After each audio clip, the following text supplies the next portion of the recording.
Hello बच्चों, graphs में अब आगे चलते हैं और हमारा नेक्स्ट ग्राफ है। नेक्स्ट ग्राफ इज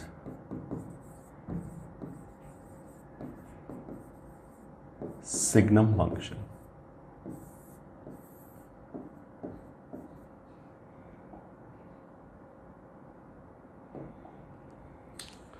ठीक है, सिग्नम फंक्शन का मतलब क्या है? Is denoted as signum x और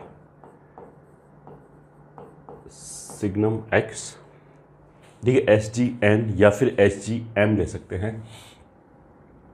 and it gives, it is used to give sign of argument मतलब जो भी अंदर लिखा हुआ है, that is x। सिग्नम मतलब साइन फंक्शन टाइप बोल सकते, SIN वाला नहीं, SIGN वाला। तो ये जो अंदर आर्ग्यूमेंट जो भी लिखा होगा उसका साइन देगा। ठीक है, मतलब क्या है कि अगर अंदर पॉजिटिव चीज़ लिखी है तो चाहे वो पॉजिटिव कुछ भी लिखो, 5 लिखा हो, 50 लिखा हो, 555 लिखा हो, जो वैल्यू आएगा वो +1 ही आएगा। अगर अंदर नेगेटिव लिखा है तो जो सिग्नम एक्स है वो वैल्यू हमेशा -1 देगा। अब नेगेटिव में क्या लिखा है, दिस इज इमटेरियल, ये ठीक है, उसका फ़र्क नहीं पड़ता है। अगर अंदर 0 लिखा है तो मतलब फिर वो पॉजिटिव नेगेटिव कुछ भी नहीं हुआ, या फिर हम ये बोल सकते हैं दोनों ही हो गया, तो फिर इसका वैल्यू क्या आएगा, 0। तो सिग्नम एक्स केवल 3 तरह का वैल्यू लेगा। पॉजिटिव आने पे 1 देगा वैल्यू, 0 आने पे 0 देगा, और नेगेटिव आने पे -1 देगा। तो बस यही डेफिनेशन हो गया। तो इसी को लिख सकते हैं। तो अगर y is equal to signum x है तो इसका वैल्यू कितना हो जाएगा, -1। if x is less than 0 is equals to 0, if x equals to 0 is equals to 1, if x is greater than 0। ठीक है, ये इसका डेफिनेशन हो गया। ठीक है, अब कुछ लोग इसको ऐसे भी लिखते हैं, this implies y is equals to signum x is equals to x upon mod x, अगर x 0 नहीं है तो, and will be 0 if x is 0। ऐसे भी लिख सकते हैं। ये बेसिकली कुछ भी नहीं, हमने इन दोनों डेफिनेशंस को +1 और -1 को क्लब करके एक साथ लिख दिया, x अपॉन मॉड x। तो x अपॉन मॉड x में क्या होगा, ये 0 पे तो डिफाइन होगा नहीं क्योंकि डिनोमिनेटर में 0 आ जाएगा, इसलिए हमने 0 वाला डेफिनेशन अलग लिख दिया। 0, x अगर x 0 है मतलब इसका वैल्यू 0 होगा अगर x 0 है। कुछ बच्चे जिन्होंने पहले पढ़ रखा होगा वो इसमें कंफ्यूज रहते हैं, वो केवल x अपॉन मॉड x लिखते हैं और फिर वो बोलते हैं कि 0 पे तो डिफाइन नहीं है। ऐसा नहीं है, x अपॉन मॉड x अगर तुमने यूज़ किया है तो 0 हमें अलग से लिखना पड़ेगा। ठीक है, x अपॉन मॉड x से ये दोनों वैल्यूज़ कैसे आ रहा है वो देख लो। अगर x पॉजिटिव है तो नीचे जैसे जो मॉड x में मॉड है उसको ऐसे ही हटा सकते हैं और x कैंसिल होके 1 आ जाएगा, तब तो ये वाला कवर हो गया। तो अगर x पॉजिटिव है तो 1 आ गया अपने आप। अगर x नेगेटिव है तो जो मॉड x है उसमें से मॉड हटाएंगे तो -x की तरह आएगा। -x आएगा तो x कैंसिल होके -1 आ जाएगा, तो फिर ये वाली चीज़ कवर हो गई। ठीक है, so this is a pretty basic और जिसे बोलते हैं ईजी सा फंक्शन। अब इसका ग्राफ बना लेते हैं।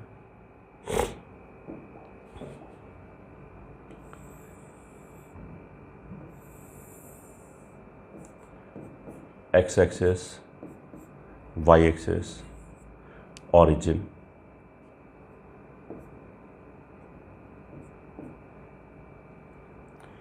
यहाँ पे एक लाइन तो ऐसे आएगा। अगर x पॉजिटिव है तो वैल्यू कितना हो गया, y बराबर 1। तो तुम क्या करो, y बराबर 1 हमने पूरी लाइन ड्रॉ की, और जब x पॉजिटिव है तो y एक्सिस के राइट हैंड साइड पे x पॉजिटिव होगा, उसको रख लिया, बाकी सब मिटा दिया।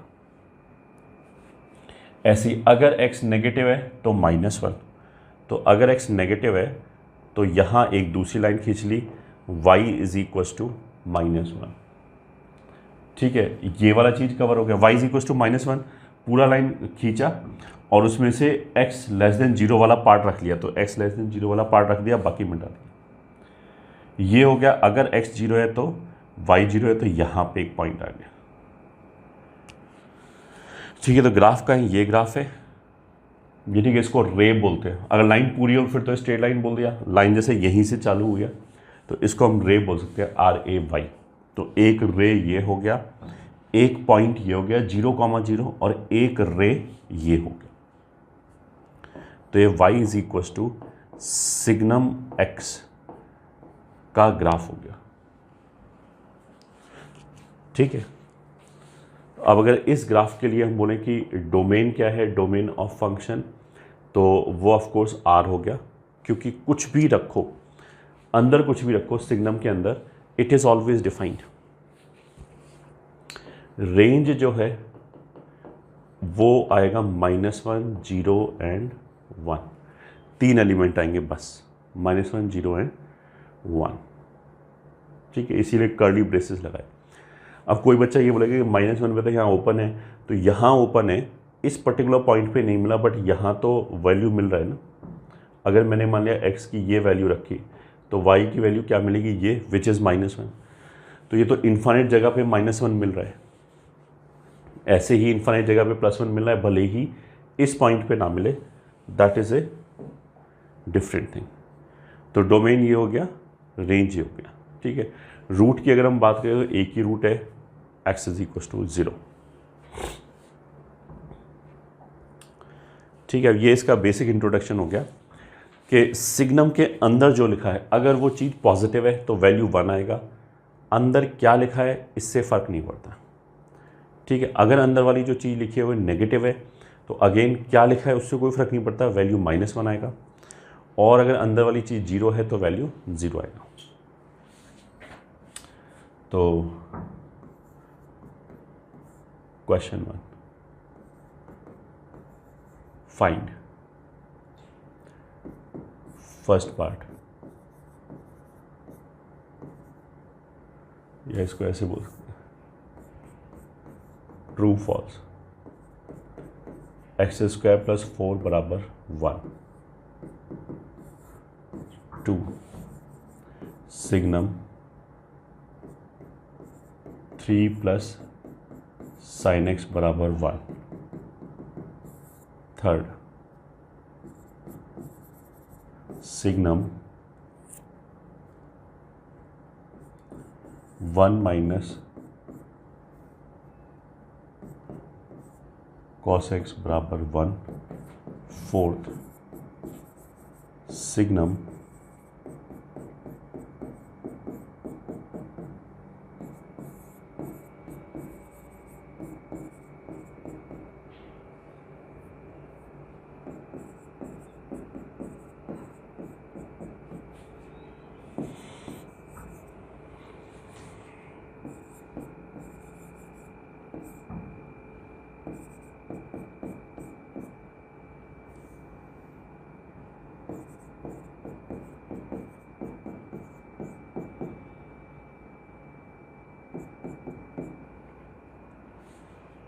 ये हमें बताने कहाँ पॉजिटिव है कहाँ नेगेटिव है।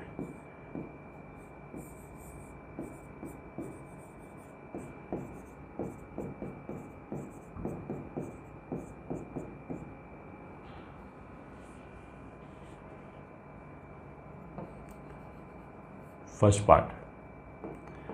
पार्ट में x² + 4। ठीक है, ये हमने ऊपर लिख लिया कि x रियल है, सभी जगह x रियल है। तो x² + 4 में x² हमेशा ग्रेटर देन इक्वल टू 0 होगा, +4 किया तो ये हमेशा पॉजिटिव होगा। पॉजिटिव होगा इसमें x कुछ भी रखो, यहाँ पे एक पॉजिटिव वैल्यू ही आएगी। ठीक है, अब इसे ऐसा करने में कुछ बच्चे क्या बोलेंगे +-2 रखो, तो +-2 रखने से 4 + 4 8 होगा, 0 थोड़ी ना होगा। तो it is always positive, hence true. अगर ये हमेशा पॉजिटिव है तो इसकी वैल्यू 1 आएगी, तो 1 आ गई, तो इसलिए क्या हो गया, true. Second, signum 3 plus sine x. Sine x की वैल्यू कहाँ से कहाँ तक जाती है, -1 से 1 तक। उसमें हमने 3 ऐड कर दिया, तो ये अगेन हमेशा पॉजिटिव होगी। हमेशा पॉजिटिव है तो वैल्यू 1 है, तो it is also true. Third, signum 1 minus cos x. 1 minus cos x जो है ये, ठीक है, वो 0 होगा इफ x 2n पाई हो जाए।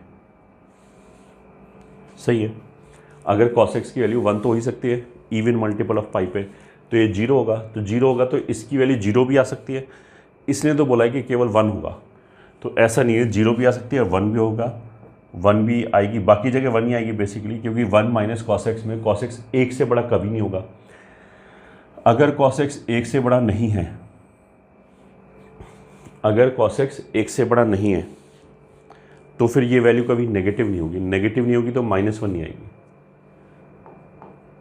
ठीक है। Fourth, cos x -5। cos x देखो -1 और 1 के बीच में होगा, उसमें से हमने 5 सब्ट्रैक्ट किया, तो हमेशा ही नेगेटिव आएगा। तो अगर हमेशा नेगेटिव आया तो सिग्नम ऑफ नेगेटिव -1 होगा, तो ये ट्रू है, ठीक है। फिफ्थ में ऐसे लिखा है, सिग्नम x + 6 का होल स्क्वायर। ये ठीक है, x + 6 का whole square, this will be 1। ये ठीक है, इसको ऐसे लिखते हैं, अगर x -6 हो जाए तब तो ये क्या हो जाएगा, 0 हो जाएगा। 0 हो जाएगा तो वैल्यू 0 आएगा। इफ x इक्वल्स टू -6, और बाकी सब जगह अगर x -6 नहीं है तो ये 0 नहीं होगा, तो परफेक्ट स्क्वायर है और 0 नहीं है, तो हर जगह पॉजिटिव ही होगा, तो हर जगह वैल्यू 1 आएगा इफ x इज नॉट -6, ठीक है। तो यह आएगा, तो इसलिए इसने तो क्या बोला है हमेशा कि 1 के बराबर होगा, तो दिस इंप्लाइज कि given statement is false. Sixth पे आ जाते हैं, सिग्नम x² + 4x + 9, इसका डिस्क्रिमिनेंट कितना होगा, b² - 4ac। ये ठीक है, विच इज नेगेटिव। और अब हमने क्वाड्रेटिक में पढ़ रखा है कि x² + 4x + 9 का अगर d नेगेटिव है और a पॉजिटिव है, तो ये तो हमेशा ही पॉजिटिव होगा। ये ठीक है, this implies it is always positive.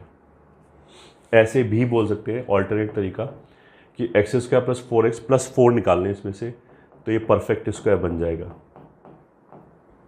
ऐसे देख लो, ऐसे दिख जाएगा इजीली कि x + 2 का होल स्क्वायर + 5, ये परफेक्ट स्क्वायर कभी नेगेटिव नहीं हो सकता, उसमें हमने 5 और जोड़ दिया, तो हमेशा वैल्यू 5 या 5 से बड़ा ही आएगा, तो it is always positive. Always positive, तो इसने क्या बोला है, वैल्यू 1 होगा। अच्छा,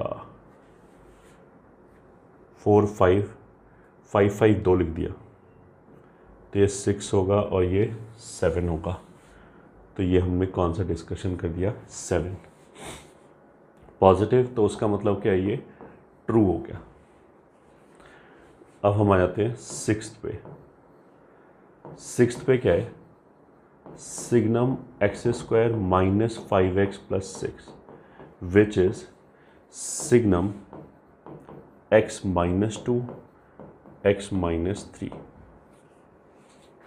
अब देखो, अगर हम साइन देखें, साइन ऑफ x - 2 x - 3, तो 2 और 3 के बीच में तो ये नेगेटिव होगा और रूट्स के बाहर ये पॉजिटिव होगा, ठीक है।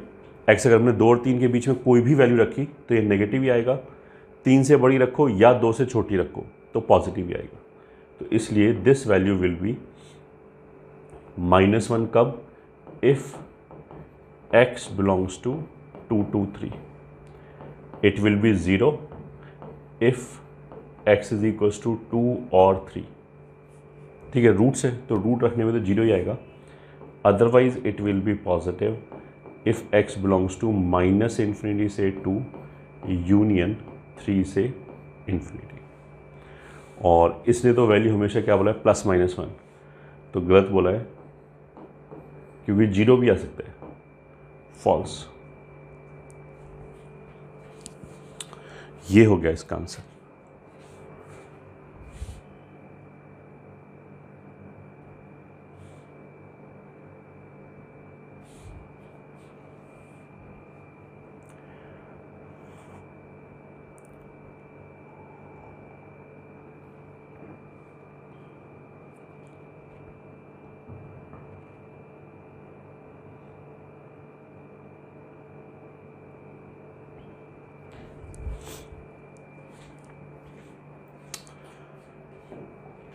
चलो अब थोड़ा आगे चलते हैं।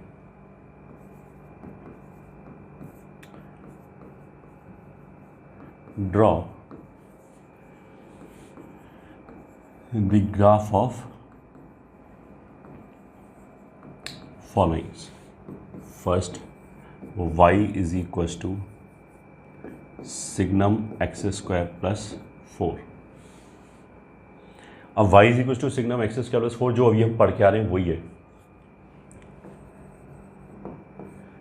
एक्स स्क्वायर प्लस 4 जो है वो हमेशा ही पॉजिटिव है, तो उसका मतलब क्या होगा कि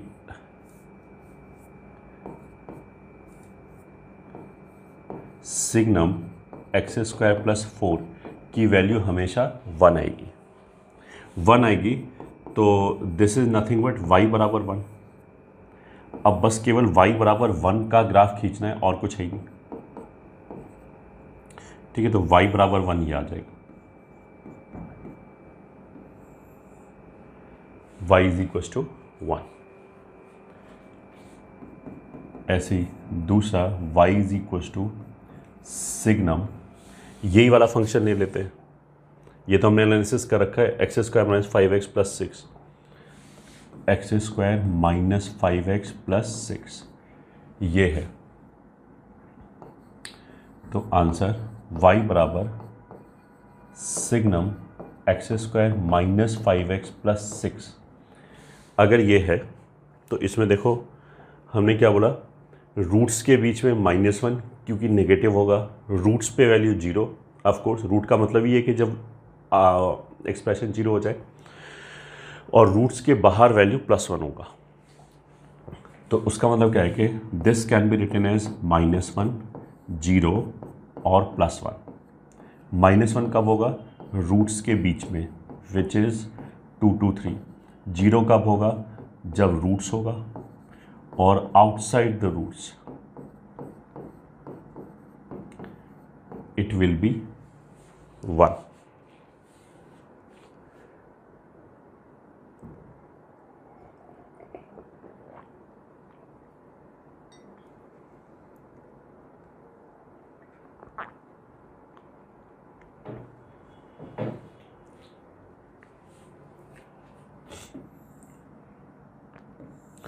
इसी का ग्राफ बना लिया।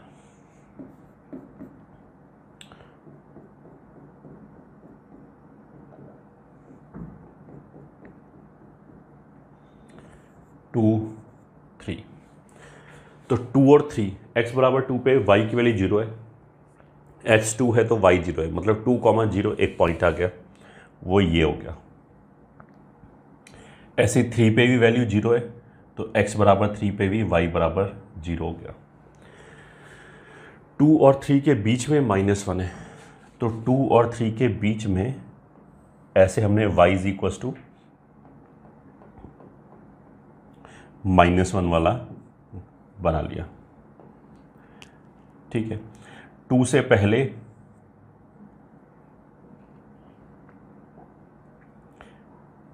पहले 1 है और 2 के बाद में ही 1 है, तो दिस इज y बराबर 1। ये ग्राफ आ गया, ठीक है। इतना पार्ट हमने ये लाइन बना दिया, मतलब पूरी लाइन बना दो y बराबर 1, तो y बराबर 1 ये ग्राफ बनाया। -∞ से -2 मतलब 2 से पहले रख लिया, 3 से इन्फिनिटी रख लिया, बीच में मिटा दिया। 2 और 3 पे भी क्लोज्ड नहीं है, ओपन है, तो यहाँ पे हमने ऐसे ओपन सर्किल लगा लिया। ठीक है, ये ग्राफ हो गया। ग्राफ बस अब ऐसे ही बन सकते हैं कि अल्टीमेटली जो सिग्नम फंक्शन लिखा होगा उसके अंदर हमेशा ही यही लिखा होगा, मतलब +-1 और 0 के अलावा कुछ वैल्यू आएगी नहीं।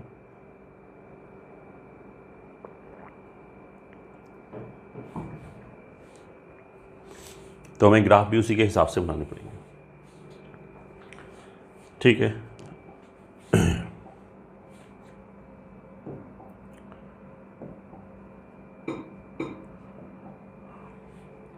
आगे चलते हैं। Next graph is exponential function.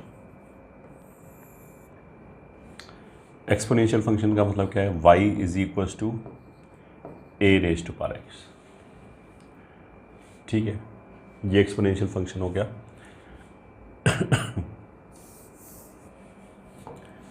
y is equal to a⁻x। अब इसमें a की जो वैल्यू है वो नेगेटिव नहीं हो सकती। ठीक है, a की वैल्यू अगर 0 और 1 के बीच में होगी, मतलब a की वैल्यू अगर 1 होगी तो भी ये एक्सपोनेंशियल बचेगा नहीं, क्योंकि अगर a इज इक्वल टू 1 हो गया तो 1⁻x तो हमेशा 1 होगा, तो y बराबर 1 तो एक लाइन आ जाएगी, फिर वो एक्सपोनेंशियल ग्राफ नहीं बचा। ठीक है, दोबारा y is equal to a⁻x को एक्सपोनेंशियल बोलने के लिए, एक्सपोनेंशियल फंक्शन बोलने के लिए a की वैल्यू पॉजिटिव होनी चाहिए पहली बात, और दूसरी बात 1 नहीं होनी चाहिए। 1 होगा तो डिफाइन तो होगा बट उसको एक्सपोनेंशियल नहीं बोल पाएंगे। तो अल्टीमेटली क्या होगा कि जो a की वैल्यू है वो या तो 0 और 1 के बीच में हो, या फिर 1 से इन्फिनिटी तक हो, या तो 1 से बड़ा हो या फिर 0 और 1 के बीच में होनी चाहिए। यही दो पॉसिबिलिटीज़ हैं। ठीक है, 0 और 1 के बीच में अगर ग्राफ है तो अलग टाइप से बनेगा, और 1 से इन्फिनिटी तक का ग्राफ अलग बनेगा। एक डिक्रीजिंग होगा, एक इंक्रीजिंग होगा। तो इस तरीके से हम बोल सकते हैं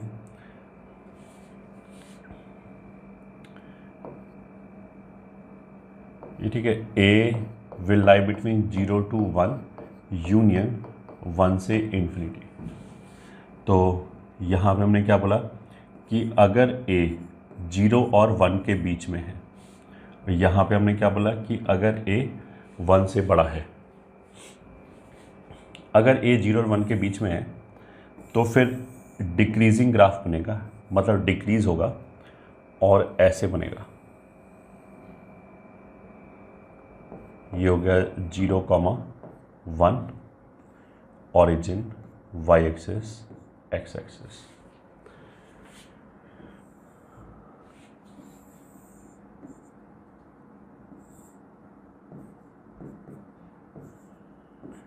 अगर a 1 से बड़ा है तो इंक्रीजिंग ग्राफ बनेगा।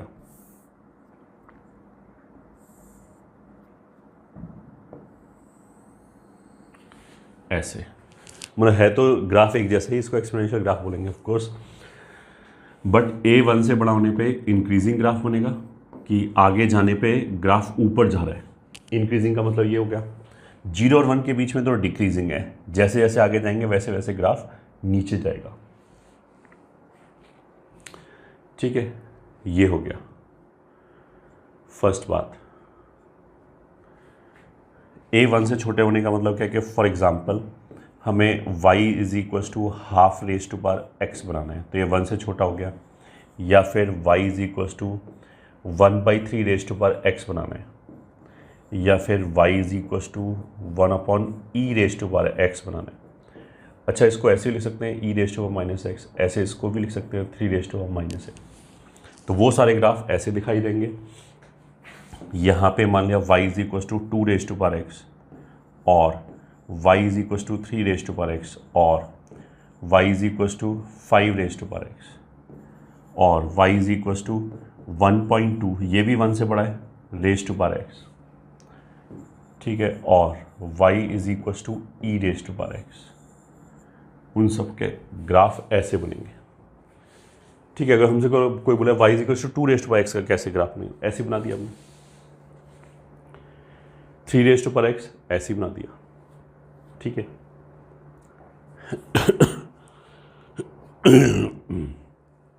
अगर हमसे बोले 2 रेज टू पर एक्स का कैसे बनेगा, ऐसे बना दिया हमने।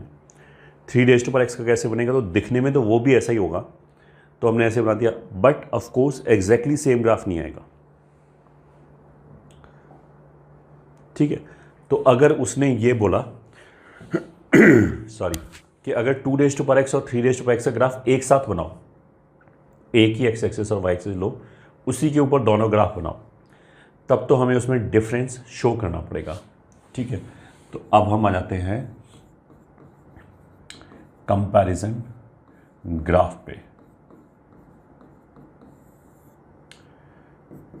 फर्स्ट अगर मान लिया हमने क्या बोला कि y बराबर 2 रेज टू पर एक्स एंड y बराबर 3 रेज टू पर एक्स, दोनों के ही ग्राफ बनाने,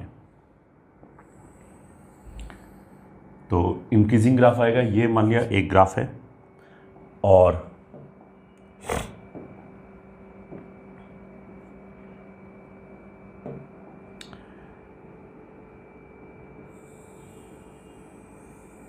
ये मान लिया दूसरा ग्राफ है, ये पॉइंट 0,1 है,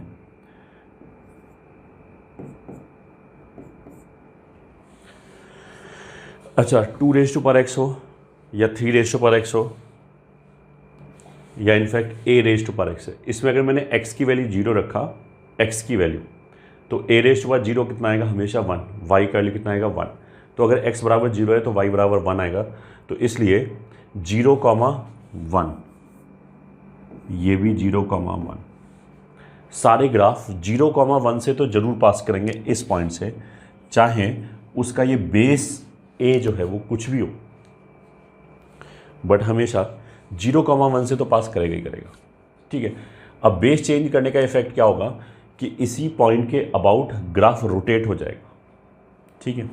तो मान लिया इसमें से एक ग्राफ है y रेज टू पर 2 रेज टू पर एक्स, सॉरी y बराबर 2 रेज टू पर एक्स एंड y बराबर 3 रेज टू पर एक्स,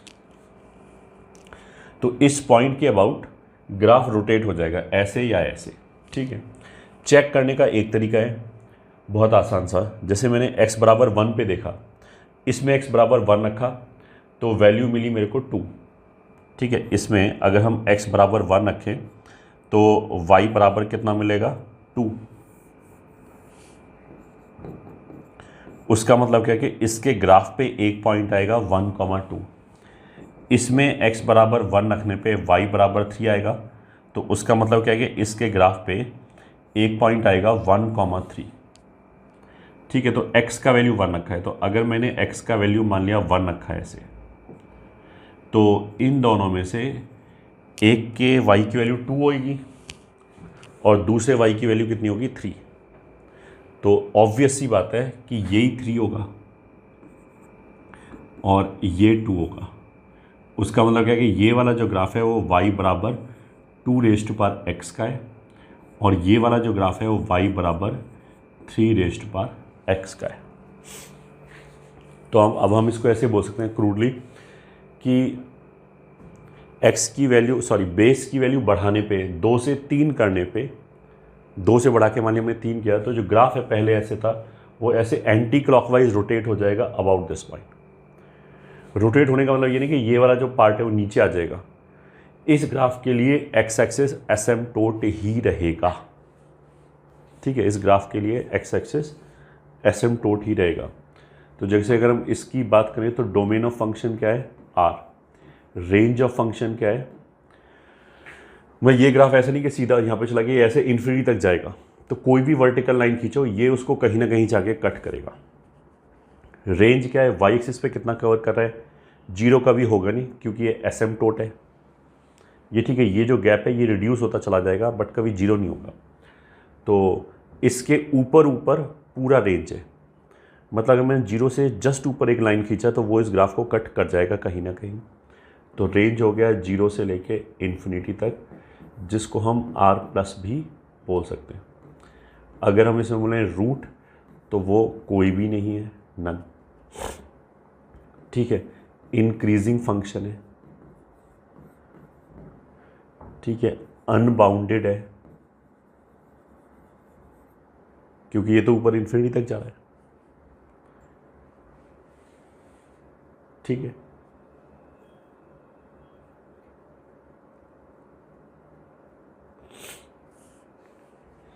इसकी बात करें तो इसका डोमेन इसका भी R है, रेंज इसका भी R+ है, रूट इसमें भी कोई नहीं है, नन, ये भी अनबाउंडेड है।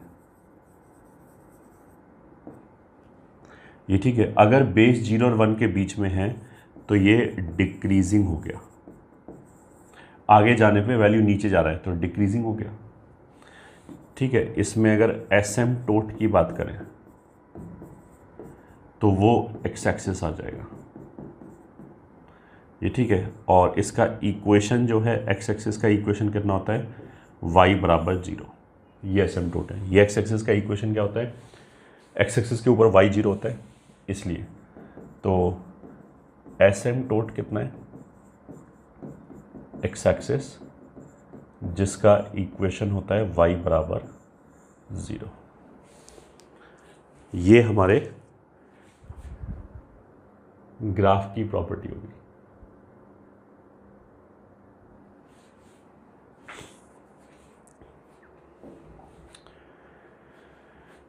ये आ गया कंपैरिजन ग्राफ।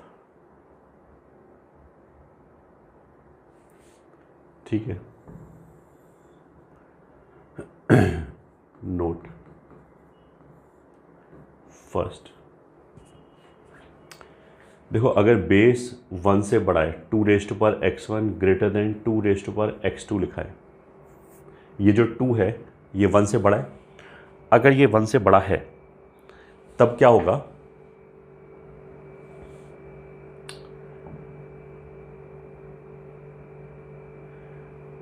कि जहां पे x की वैल्यू बड़ी होगी वहीं पे y की वैल्यू भी बड़ी होगी। ठीक है, तो 2⁻x1 बेसिकली हमारे लिए y का वैल्यू है, दोबारा बोला हमने, वैसे तो ये आगे चल के एप्लीकेशन और डेरिवेटिव चैप्टर में डिटेल में पढ़ाया जाएगा, बट अभी कहीं कहीं किसी क्वेश्चन में यूज हो रहा है, तो this much at least I should know. 2⁻x1 2⁻x2 लिखा है, तो अगर एक मैंने फंक्शन लिया y = 2⁻x, तो y = 2⁻x में जो बेस है 2 वो 1 से बड़ा है, 1 से बड़ा है तो इंक्रीजिंग है। इंक्रीजिंग होने का मतलब क्या है कि अगर हम x की वैल्यू बढ़ाएंगे तो y की वैल्यू भी बढ़ेगी, तो या वाइस वर्सा, जहाँ पे y बड़ा होगा वहाँ पे x भी बड़ा होगा। तो 2⁻x1 > 2⁻x2 will imply and is implied by x1 > x2। मतलब 2 हटा दिया हमने, x1 जो है वो x2 से बड़ा होगा। ठीक है, तो अगर 2⁻x1 2⁻x2 से बड़ा है तो x1 x2 से बड़ा होगा। उल्टा लिखा है, अगर x1 x2 से बड़ा है तो 2⁻x1 2⁻x2 से बड़ा होगा। पहला तो ये हो गया। अगर बेस 1 से बड़ा है तो अब यही मान लिया ऐसे लिखा होता 1/3⁻x1 > 1/3⁻x2।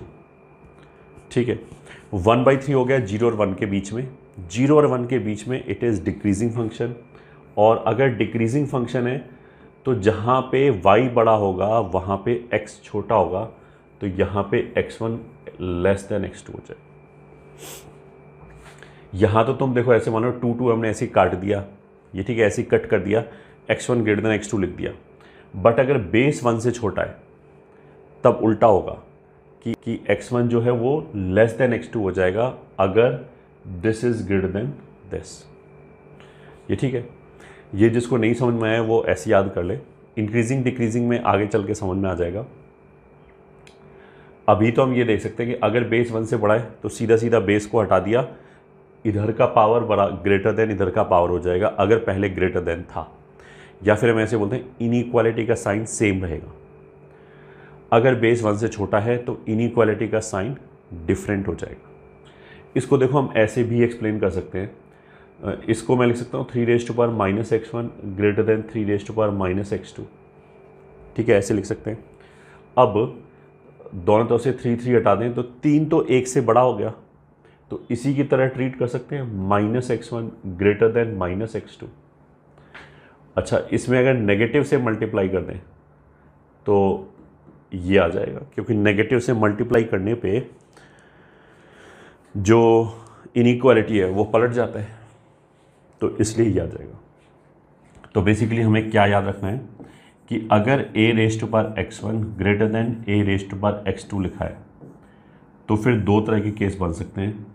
एक तो a 1 से बड़ा है, मतलब बेस 1 से बड़ा है, दूसरा बेस 1 से छोटा है। अगर बेस 1 से बड़ा है, या चलो इस बार इधर लेस देन ले लेते हैं, कोई फर्क नहीं पड़ता, वो तो ऐसे लिखो ऐसे लिखो एक ही बात। अगर a 1 से बड़ा है, बेस 1 से बड़ा है, तो इनइक्वालिटी का साइन चेंज नहीं होगा और ऐसे ही आ जाएगा x1 लेस देन x2। यहाँ पे भी लेस देन का साइन था, यहाँ पे भी लेस देन, मतलब a हटा दिया।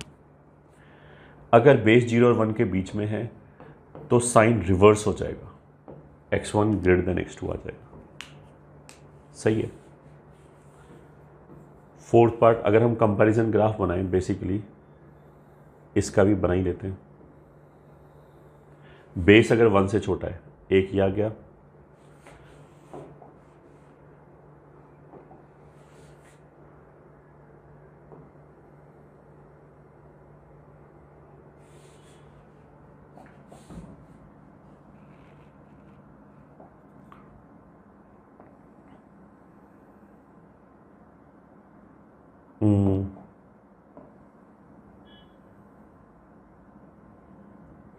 एक ही आ गया।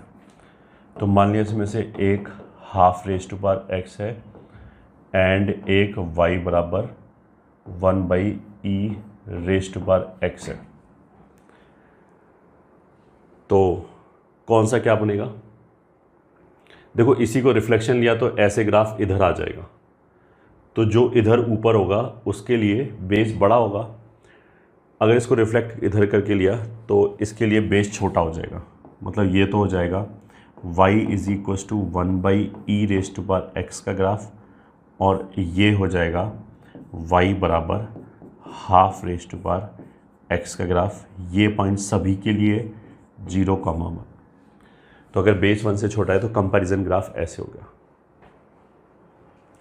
और अगेन में बता दूँ, ये ऐसे बनाने का मतलब ये नहीं कि ये ग्राफ ऐसे सीधा हो जाएगा या घूम जाएगा, ये इसी डायरेक्शन में जाएगा इन्फिनिटी तक।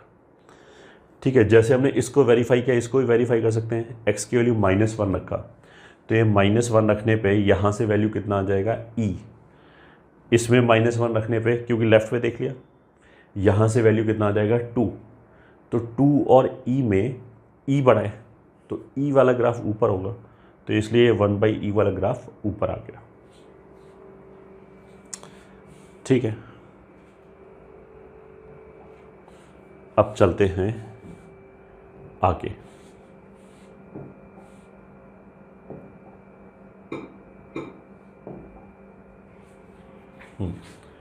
एंड नेक्स्ट ग्राफ इज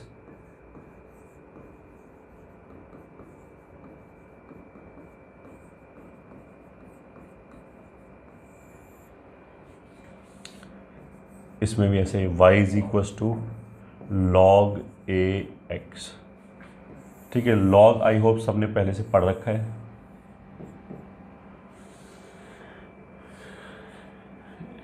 ठीक है, y is equals to log ax में a जो है अगर वो 1 से छोटा है और a 1 से बड़ा है,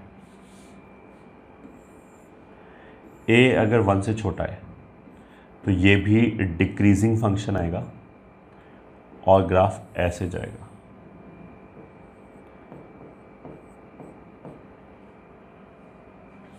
अगर a 1 से बड़ा है तो फिर ये इंक्रीजिंग फंक्शन आएगा और ग्राफ ऐसे जाएगा।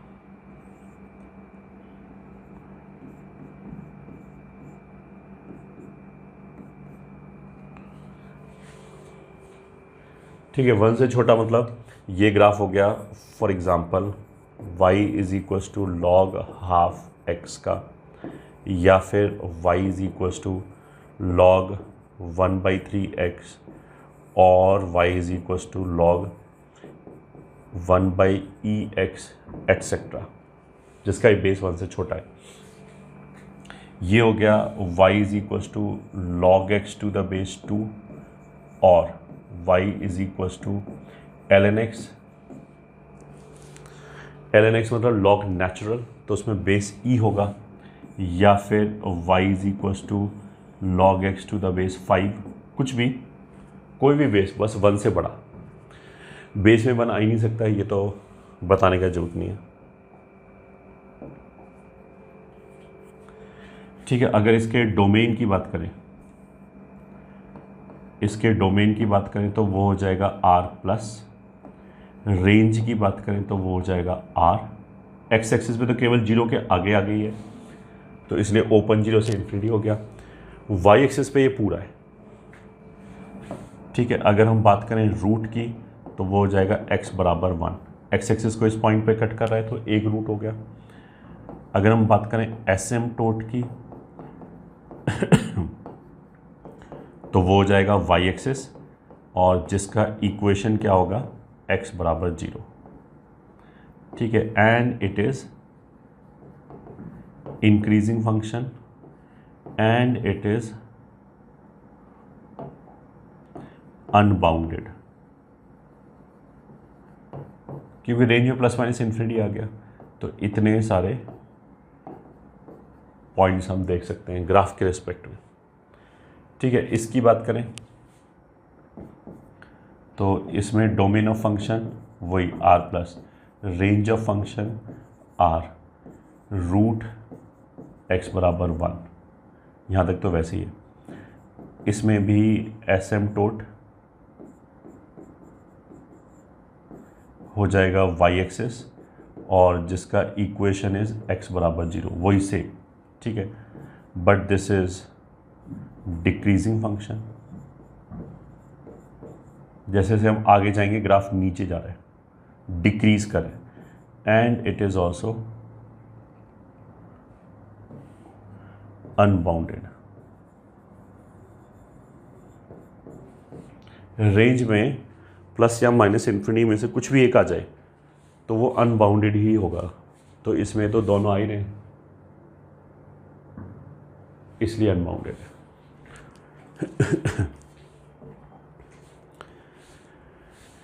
एंड एक लास्ट में जो हम बताते हैं, comparison graph.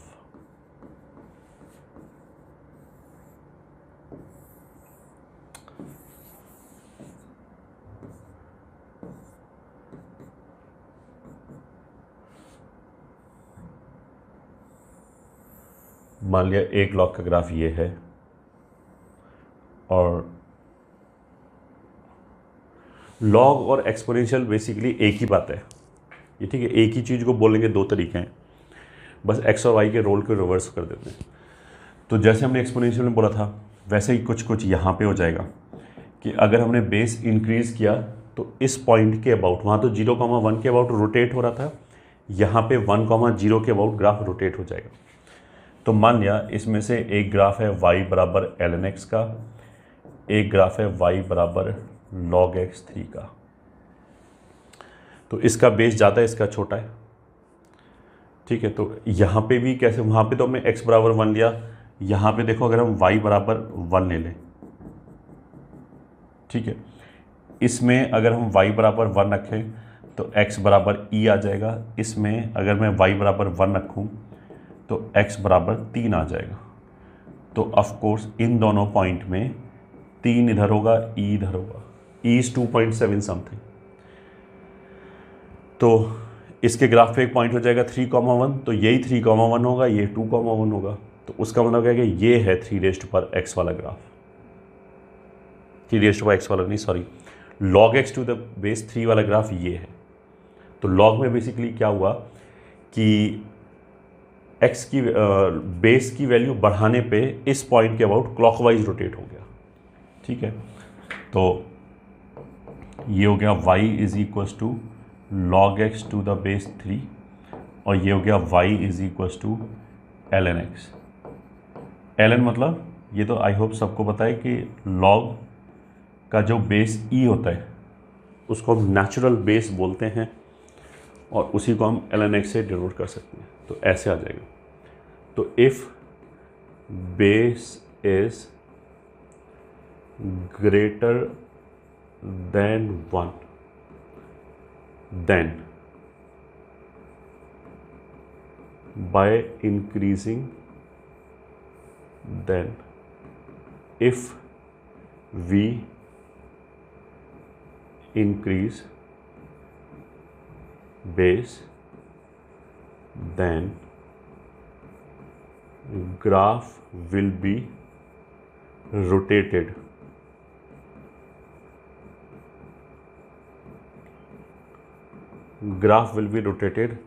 clockwise about the point 1,0. About the point 1,0, it will be rotated clockwise.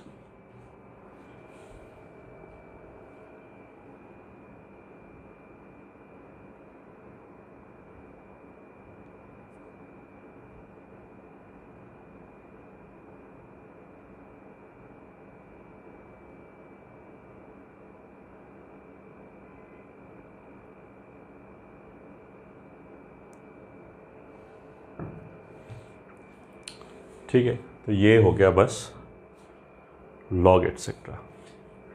अब हम चलते हैं next graph, y is equals to x plus 1/x। अब ये वाला जो ग्राफ है ये बेसिकली पूरे मैथमेटिक्स में मतलब ग्राफ भले ही नहीं, जो एक्सप्रेशन x प्लस 1/x ये खूब बार आएगा, तो इसलिए इसका एक ग्राफ भी बना लेते हैं। उससे क्या होगा कि हमें ग्राफिकली एनालिसिस करने में ईजी पड़ेगा।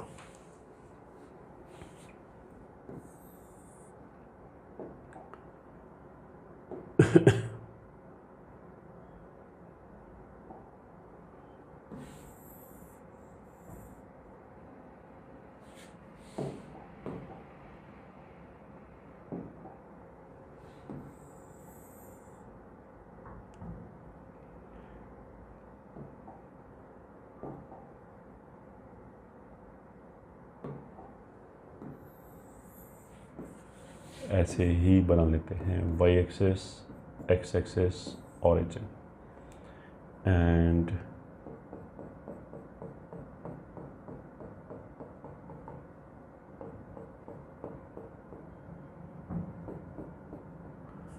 ये लाइन होगी y is equals to x। तो जो ग्राफ आएगा वो ऐसे आएगा।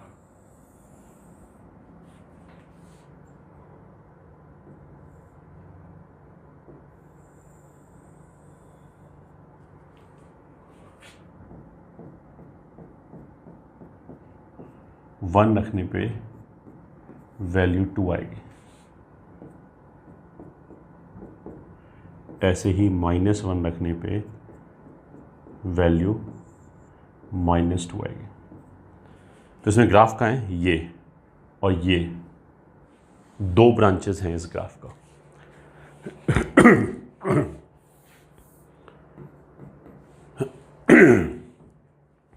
ठीक है, दो ब्रांचेस हो गया, एक ये हो गया, एक ये हो गया। तो देखो अगर x पॉजिटिव है, 0 के आगे है, सॉरी, अगर x 0 के आगे है तो ये वाला जो ग्राफ है, ठीक है, इसकी वैल्यू यहाँ पे तो 2 है और बाकी इसके ऊपर कोई भी पॉइंट लो 2 से ज़्यादा ही है।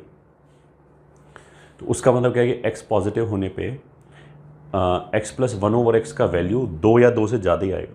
तो x पॉजिटिव होने कुछ भी रखो, मान लें मैंने 0.5 रखा, तो 0.5 और ये 0.5 का रेसिप्रोकल कितना हो जाएगा 2, तो 2 प्लस 0.5, 2.5 वैल्यू आ गई, तो 2 से ज़्यादा ही। कुछ भी वैल्यू रखो, मान लिया हमने 5 रखा, तो यही वैल्यू 2 से बड़ी होगी, ये कुछ और ऐड हो जाएगा। x की वैल्यू नेगेटिव रखने पे -2 से हमेशा नीचे ही आएगा ग्राफ। ठीक है, पहली बात। दूसरी बात, इस ग्राफ में ये लाइन हो गया एंड ये लाइन हो गया, ये दोनों क्या है, एसिम्पटोट्स।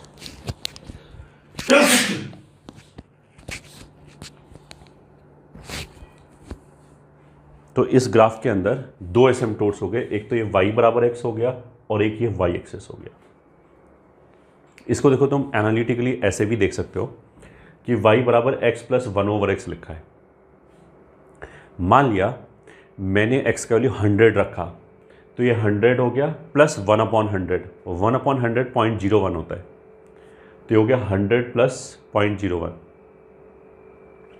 फिर मैंने मान लिया 1000 रखा, तो ये 1000 प्लस 0.001 और कम हो गया। तो जैसे जैसे हम x बढ़ाते जाएंगे वैसे वैसे ये जो 1/x है इसका कंट्रीब्यूशन कम होता चला जाएगा। उसका मतलब क्या है, x प्लस 1/x और x दोनों की वैल्यू का जो डिफरेंस है वो कम होता चला जाएगा, क्योंकि y बराबर x एक स्ट्रेट लाइन है ये वाला। तो y बराबर x और y बराबर x प्लस 1/x में कितने का डिफरेंस है, 1/x का। तो अगर मैंने x का वैल्यू बढ़ाता चला गया तो 1/x वाला जो कंपोनेंट है उसका वैल्यू ऐसे रिड्यूस होता चला जाएगा, और x प्लस 1/x और x के बीच में जो गैप है वो रिड्यूस होता चला जाएगा, इसलिए ये एसिम्पटोट है, इसको ऐसे भी बोल सकते हैं। और y एक्सिस एसिम्पटोट इसलिए क्योंकि अगर मैं 0 की पास वैल्यू रखूं तो ये जो 1/x है ये शूट हो जाएगा, ये इन्फाइनाइट की तरफ जाएगा, तो इसीलिए वैल्यू ये ऊपर इन्फिनिटी तक जा रहा है, नेगेटिव है तो ये माइनस इन्फिनिटी तक जा रहा है। तो इसलिए अब इसमें हम क्या क्या याद रख सकते हैं, डोमेन कितना हो गया, x प्लस 1/x में x में तो कुछ भी रखो कोई दिक्कत नहीं है, उसका डोमेन तो r है, बट 1/x में हम 0 नहीं रख सकते, तो इसलिए इसका डोमेन कितना हो गया, r माइनस 0। ठीक है, इसको कहीं कहीं हम ऐसे लिख सकते हैं 0, या फिर माइनस इन्फिनिटी से 0 ओपन यूनियन 0 से infinity. Range of the function कितना हो जाएगा, माइनस इन्फिनिटी से -2 क्लोज्ड यूनियन 2 क्लोज्ड से इन्फिनिटी। ये माइनस इन्फिनिटी से -2 क्लोज्ड एंड 2 क्लोज्ड से इन्फिनिटी। ठीक है, रूट की बारे में बात करें तो नन, एक्स एक्सिस तो कहीं कट कर ही नहीं रहा। अगर हम बात करें एसिम्पटोट तो y बराबर x and y axis are 2 asymptotes. अगर मैं बोलूँ इसमें कितने एसिम्पटोट्स हैं, तो एक ये लाइन है एक ये लाइन है, 2 एसिम्पटोट्स हैं। हम ऐसे नहीं बोलेंगे एक तो ये हो गया और इसके लिए ये हो गया, ये तो एक ही लाइन तो चल रहा है तो ये तो एक ही लाइन काउंट होगा, ऐसे ये भी एक ही लाइन काउंट होगा। तो they are only 2 straight lines. First point ये ठीक है। और इज इट बाउंडेड, तो answer is no, it is not bounded. यहां पे वैसे y एक्सिस का इक्वेशन क्या हो जाएगा, x इज इक्वल टू 0। तो अगर हम एसिम्पटोट्स के इक्वेशन के बारे में बात करें तो एक y is equal to x हो गया, एक ये हो गया। ठीक है, अब दूसरा इंपॉर्टेंट पॉइंट क्या है जो सबसे ज़्यादा यूज़ होगा कि x प्लस 1/x की जो वैल्यू है वो हमेशा क्या होगा, ऐसे greater than equals to 2 if x positive है। फर्स्ट बार x प्लस 1/x की value is always less than equals to 2 if x belongs to r minus. यहां पे फॉर इक्वालिटी मतलब x प्लस 1/x -2 के बराबर कब होगा, तो केवल एक ही पॉइंट पे होगा, यहाँ पे जब x कितना है -1। For equality x should be -1। ऐसे ही यहाँ पे फॉर इक्वालिटी x बराबर 1 होना चाहिए, तो ये 2 वैल्यू केवल एक जगह आएगी, x बराबर 1। ठीक है, थर्ड, इन्हीं दोनों को मिला के हम ऐसे लिख सकते हैं mod of x plus 1/x is always greater than equals to 2। ठीक है, चाहे पॉजिटिव हो चाहे नेगेटिव हो। एंड फॉर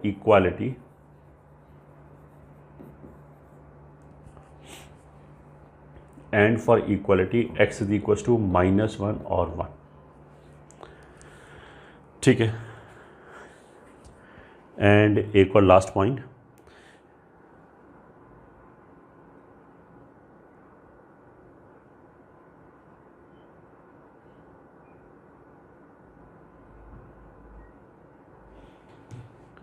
लास्ट पॉइंट क्या है कि देखो x प्लस 1/x की जो रेंज है वो क्या है, 2 से ऊपर और -2 से नीचे। तो 2 वैल्यू जो है वो तो केवल 1 पे मिलेगा और कहीं नहीं मिलेगा। उसके ऊपर अगर कोई भी वैल्यू है वो दो जगह मिलेगा हमेशा, यहाँ पे भी मिलेगा और यहाँ पे भी मिलेगा।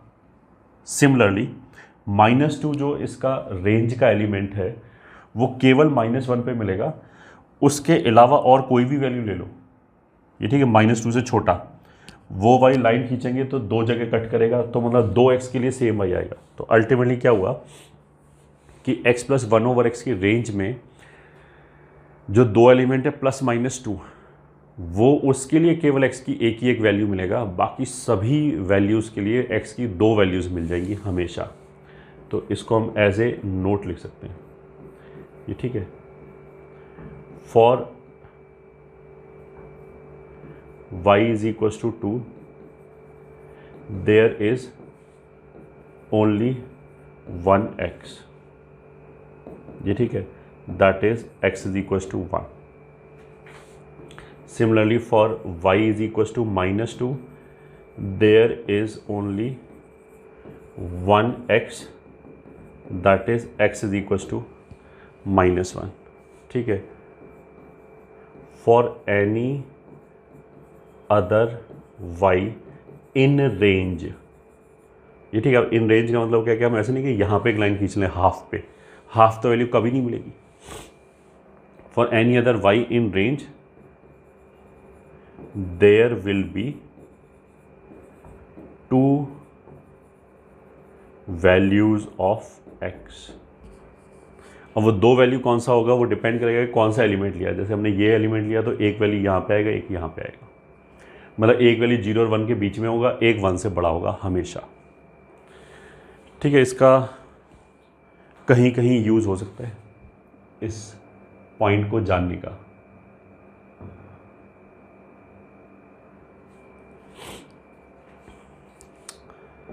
ठीक है, ये हो गया हमारा x + 1/x।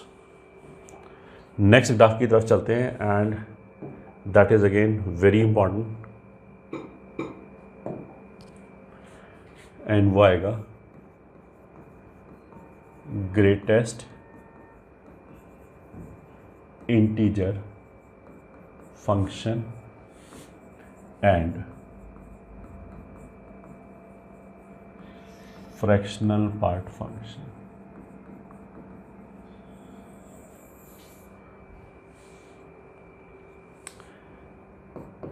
First point,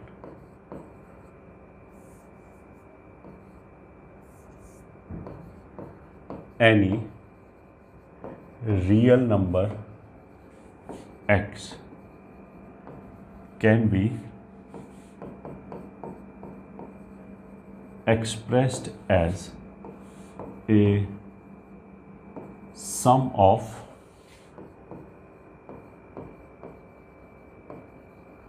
two numbers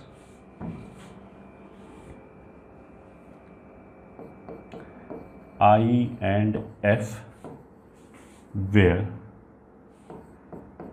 f is positive fraction or 0 and I is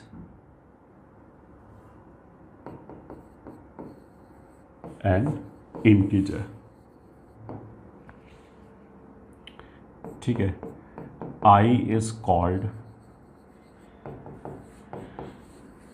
integral part of x and is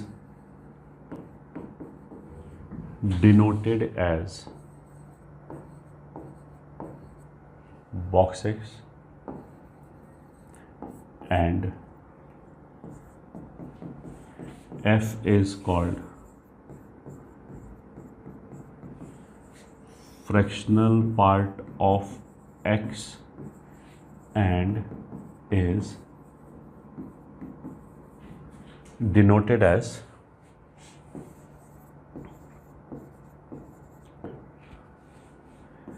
hence x बराबर, अभी हमने क्या होता I plus f, that is greatest integer of x plus fractional part of x.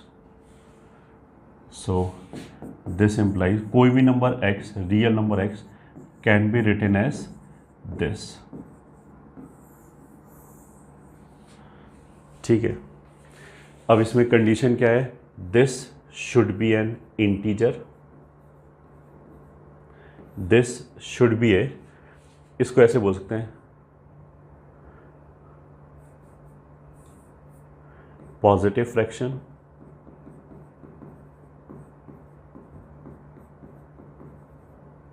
और zero. मतलब zero कब होगा, अगर x और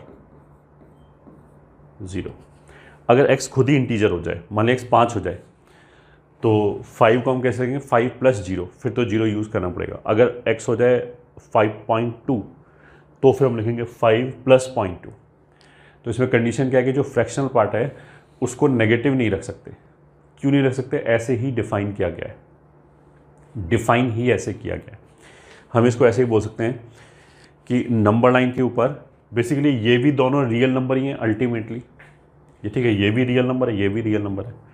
तो नंबर लाइन के ऊपर अगर हम x को लोकेट करें and greatest integer of x को लोकेट करें, तो जो फ्रैक्शनल पार्ट ऑफ x है वो उन दोनों के बीच का डिस्टेंस होगा।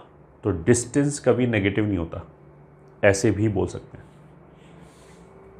ठीक है। तो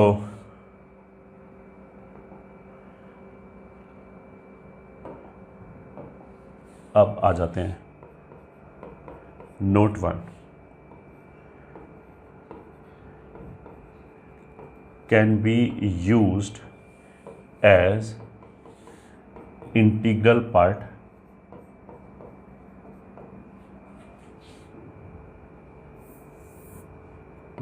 नोट 1,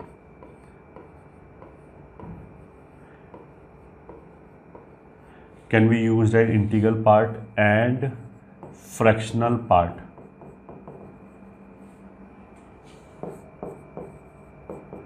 respectively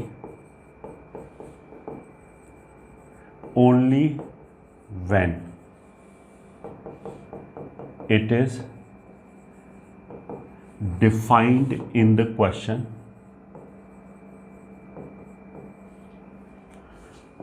as such। मतलब इसको हम इंटीग्रल पार्ट बोलेंगे, इसको फ्रैक्शनल पार्ट बोलेंगे। कब बोलेंगे, केवल जब बोल सकते हैं जब क्वेश्चन में उसने ऐसे ही डिफाइन किया हो। मतलब वो ये लिखेगा, मतलब ऐसे करके ना, समथिंग लाइक, कैसे लिखेगा, क्वेश्चन में ऐसे लिखा होगा, where this denotes greatest integer function, और दूसरे वाले के लिए लिखेगा कि this where this denotes fractional part function. तो ग्रेटेस्ट इंटीजर फंक्शन जब तक वो लिखेगा नहीं ना कि ये ग्रेटेस्ट इंटीजर फंक्शन है, तब तक इसको हम नहीं मान सकते। अदरवाइज तो ये, अगर ऐसा स्टेटमेंट मिसिंग है तो फिर ये बॉक्स जो है वो सिंपल ब्रैकेट है, ठीक है, फिर वो कोई इंटीग्रल पार्ट वगैरह नहीं है। नोट 1 तो ये हो गया, ठीक है। Note 2, fractional part of x can be treated as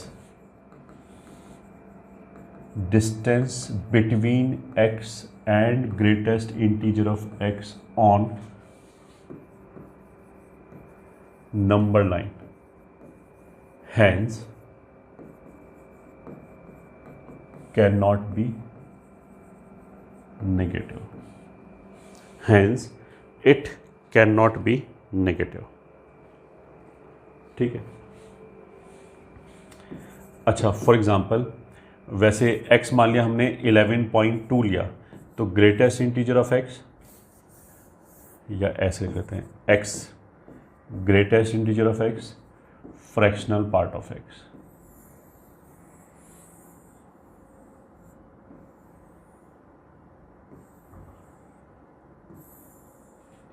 ठीक है। मान लिया x मैंने ले लिया 50.2, तो इंटीग्रल पार्ट कितना हो जाएगा 50, और ये हो जाएगा 0.2, ठीक है। 53.7 ये हो जाएगा 53, ये हो जाएगा 0.7 माइनस 13.8। तो अगर नेगेटिव है तो हम क्या करेंगे, -13.8 के जो मतलब ये जो ग्रेटेस्ट इंटीजर ऑफ x होगा, ये ठीक है, इसको भी लिख लेते हैं note 3, greatest integer of x will be equals to x if x is itself an integer or it will be an integer just on left hand side of x। मतलब अगर x खुद इंटीजर हो गया तो greatest integer भी यही हो जाएगा। अदरवाइज क्या होगा कि जैसे मान लिया नंबर लाइन में लिखा है -1 0 1 2 3 4, ठीक है, 5 6, अगर मान लिया x यहाँ पे है तो ग्रेटेस्ट इंटीजर ऑफ x इसके जस्ट इमीडिएट लेफ्ट वाला जो इंटीजर है वही होगा। तो -13.8 को अगर मैं लोकेट करूँ तो -14 -13, तो -13.8 तो यहाँ पे आएगा, तो इसके जस्ट लेफ्ट में कौन इंटीजर होगा, -14, तो इसलिए ये कितना हो जाएगा -14। 0.8 जो है उसको 1 में से घटा के इधर आ जाएगा 0.2, ठीक है। देखो -13.8 को हम ऐसे लिख सकते हैं क्या, -13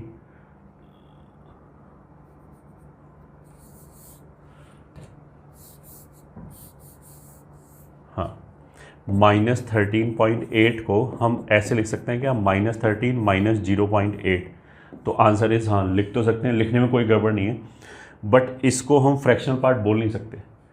बोलने के लिए इसको -14 + 0.2 लिखना पड़ेगा। अब ये नेगेटिव नहीं है, अब फ्रैक्शनल पार्ट बोल सकते हैं, इसलिए ठीक है। -17.32 तो ये नेगेटिव है, तो इसके जस्ट लेफ्ट वाला इंटीजर -18.3 को 1 में से घटा दिया तो 0.68, तो ये इसका फ्रैक्शनल पार्ट हो जाएगा। अगर इंटीजर हो जाए 5 तो ये 5 हो जाएगा, ये 0 हो जाएगा। अगर हो जाए -7 तो ये -7 हो जाएगा, ये 0 हो जाएगा। अगर इंटीजर है तो एज इट इज़ आ जाएगा, ठीक है। अगर पाई हो जाए तो पाई 3.14 समथिंग, इर्रेशनल नंबर तो कभी ख़त्म नहीं होगा, तो ग्रेटेस्ट इंटीजर को तो हम 3 बोलेंगे, बट इसको फिर हम पाई -3 बोलना पड़ेगा, पाई -3 बोलना पड़ेगा, क्योंकि 0.1428 ऐसे कब तक लिखेंगे, ये ठीक है, बीच में कहीं रुक गए तो फिर वो एग्जैक्ट वैल्यू आएगा नहीं, इसलिए हमें ऐसे लिखना पड़ेगा।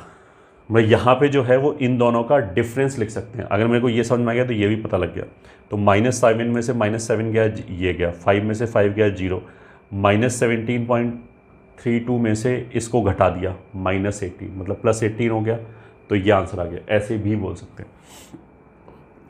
अगर ये -e लिखा तो e 2.7 समथिंग होता है, तो -e कितना हो गया, -2.7 समथिंग, तो उसका इंटीग्रल पार्ट कितना होगा, -2 के लेफ्ट पे जस्ट -3 होगा। तो अगर फ्रैक्शनल पार्ट चाहिए तो इसमें से इसको घटा दिया, तो -e माइनस ऑफ -3, तो 3 - e हो गया। ऐसे कर सकते हैं।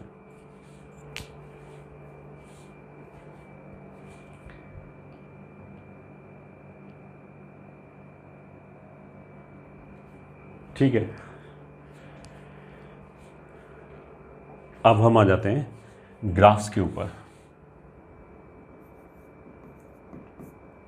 y = greatest integer of x का जो ग्राफ होगा,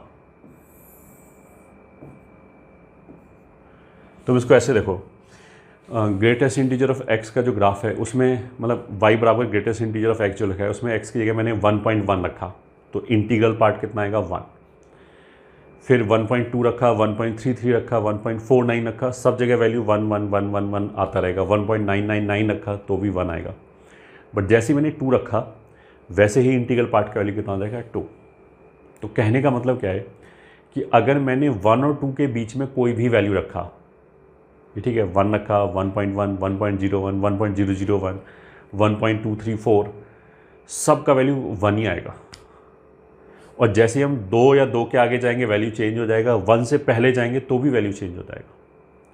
तो इसका मतलब क्या है कि हमने क्या किया, y बराबर 1 लाइन ड्रॉ किया, ठीक है, और 1 और 2 के बीच में उसको रख लिया, मतलब हमने ऐसे किया, y बराबर 1 लाइन ड्रॉ किया पूरा, बट 1 और 2 के बीच में रख लिया इतना पोर्शन, और बाकी हमने ऐसे मिटा दिया, ठीक है, इधर भी मिटा दिया और इधर भी मिटा दिया, इतना ग्राफ रख लिया ये, ठीक है। 2 नहीं आएगा तो इसलिए 2 पे ओपन लगा दिया, 1 रखने पे तो 1 ही आएगा, तो इसलिए यहाँ फिल्ड आएगा। अगर मैं 1 रखूँगा तो उसका इंटीग्रल पार्ट 1 ही आएगा, तो इसलिए ये हो गया।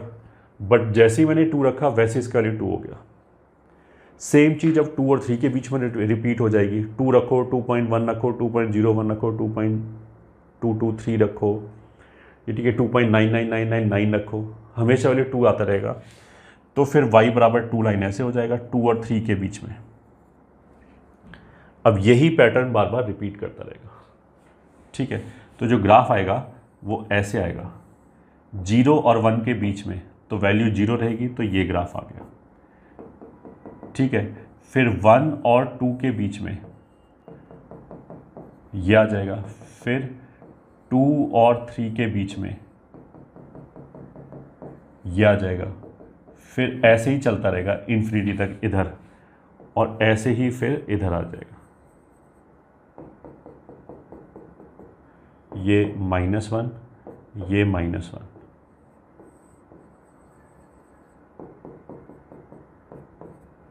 -2, ये -2 एंड सो ऑन, ठीक है। 1, ये वैल्यू 2, ये वैल्यू 3, ये ग्राफ हो गया एक्स एक्सेस। अगर हम बोले इसमें ग्राफ का है तो ग्राफ ये लाइंस हैं, ये ठीक है, ये जो लाइंस हैं, लाइन सेगमेंट्स हैं, यही ग्राफ है ऐसे। तो अब इसके लिए क्या क्या बोल सकते हैं, डोमेन क्या है R, कोई भी रियल नंबर ले लो, उसका इंटीग्रल पार्ट तो डिफाइन होगा ही होगा। रेंज जो है उसमें केवल इंटीजर्स ही आएंगे, जैसे वैल्यू 0 आया, ठीक है, फिर 0 और 1 के बीच में यहाँ कोई वैल्यू नहीं आया, फिर सीधा 1 आया, फिर केवल 2, इंटीजर्स सारे आ जाएंगे, ठीक है। ये हो गया। देखो इसको हम क्या बोलते हैं, ग्रेटेस्ट इंटीजर फंक्शन, जिसको शॉर्ट में हम क्या बोलेंगे, GIF। This is also read as box x, ठीक है। This is also called step up function. This is also called floor function. floor function step up मतलब एक एक स्टेप में ऊपर जा रहा है, ग्रेटेस्ट इंटीजर फंक्शन, ये ठीक है। और this is also integral part of x, ठीक है, बॉक्स एक्स भी बोलते हैं। इतने मतलब टर्म्स यूज कर सकते हैं बस। ये तो एक ऐसी छोटा सा इंफॉर्मेशन था। नेक्स्ट पॉइंट, मतलब नेक्स्ट ग्राफ इज y बराबर फ्रैक्शनल पार्ट ऑफ x। अब y बराबर फ्रैक्शनल पार्ट ऑफ x का ग्राफ बनाने के लिए हम क्या करेंगे, हमने फ्रैक्शनल पार्ट को लिख लिया x minus integral part of x, ठीक है। अगर हमने ग्राफ x की वैल्यू ली, मान लिया 1 से 2 के बीच में, कुछ भी 1.1, 1.2 कुछ भी लो, तो ये वाली x की वैल्यू तो ऑफकोर्स जो लोगे वही आएगा। 1.1 लिया तो ये 1.1 आएगा, 1.2 लिया तो ये 1.2 आएगा, बट ये हमेशा 1 रहेगा, तो इसलिए इसको ऐसे लिख सकते हैं x माइनस 1। ऐसे ही फिर अगर हमने x की वैल्यू ले ली 2 और 3 के बीच में, तो ये हो जाएगा x माइनस 2, और ऐसे ही चलता जाएगा। तो यहाँ पे भी ग्राफ बनाना आसान है कि x minus 1 line, x minus 2 line ऐसे खींचो, तो 1 और 2 के बीच में x माइनस 1, तो इतना ग्राफ रख लिया, बाकी हटा दिया। फिर ऐसे ही 2 और 3 के बीच में x माइनस 2, ये y बराबर x माइनस 2 है, ये y बराबर x माइनस 1 है। तो इतने ग्राफ रख लिए, बाकी सारे मिटा दिए। तो इसी की वजह से ग्राफ ऐसे आ रहा है।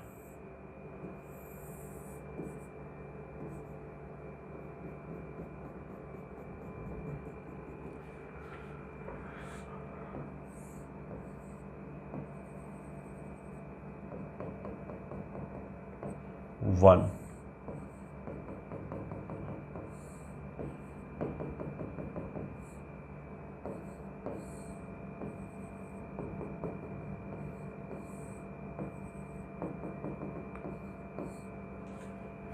ऐसे ग्राफ आएगा।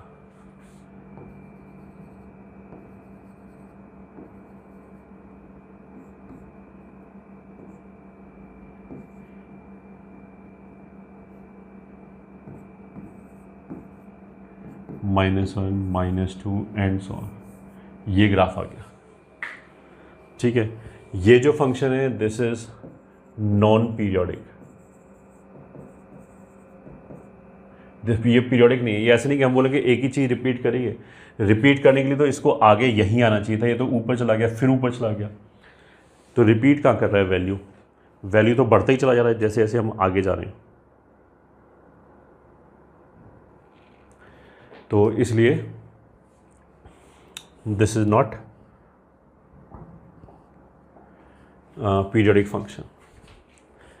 ठीक है, ये पीरियोडिक फंक्शन है क्योंकि 0 से 1 के बीच में जो ये ग्राफ आया यही रिपीट करता जा रहा है बार बार दोनों तरफ। तो इसके लिए अगर हम बोलेंगे तो डोमेन ऑफ फंक्शन कितना हो जाएगा? आर। रेंज ऑफ फंक्शन कितना हो जाएगा? ये जो ब्रांच है ये इतना कवर कर रहा है 0 से लेके 1 तक। 0 भी कवर कर रहा है, 1 कवर नहीं कर रहा है। तो इसलिए 0 क्लोज्ड से 1 ओपन। फिर अगर हम बोलेंगे रूट्स क्या है, तो ये एक्स एक्सिस को कहाँ पे कट कर रहा है? -2 -1 0 1 2 सभी इंटीजर्स पे। तो x बराबर i जो है इंटीजर्स वो सब इसके रूट्स हो गए। तो इज इट पीरियोडिक फंक्शन? बिल्कुल periodic function with fundamental period as 1। ठीक है, फंडामेंटल पीरियड कितना है इसका?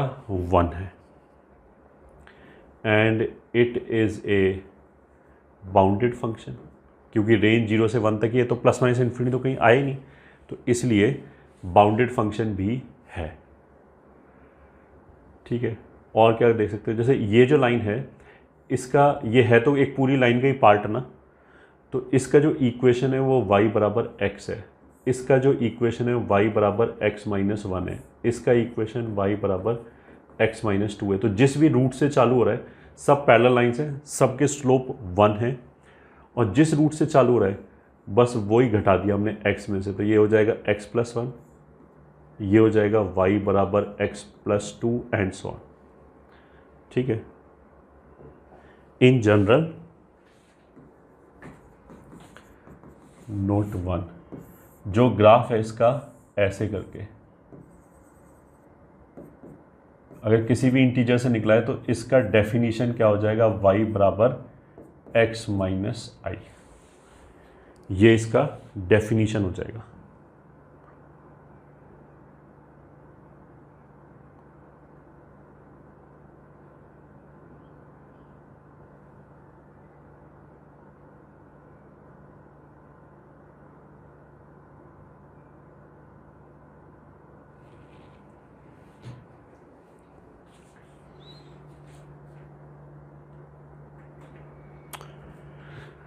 ठीक है, अब हम क्या करते हैं, important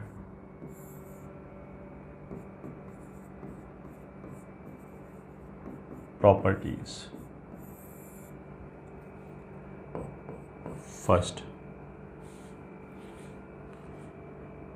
greatest integer of x will be less than or equals to x but less than greater than x minus 1। जो इंटीग्रल पार्ट ऑफ x है ये, ठीक है, किसी भी x का इंटीग्रल पार्ट हमने क्या बोला, अगर x इंटीजर है तब तो खुद ही इंटीग्रल पार्ट हो गया अपना ही। ठीक है, तब तो x और ग्रेटेस्ट इंटीजर ऑफ x एक ही बात है। अगर x इंटीजर नहीं है तो x के जो जस्ट लेफ्ट में इंटीजर आएगा वो ग्रेटेस्ट इंटीजर ऑफ x हो जाएगा।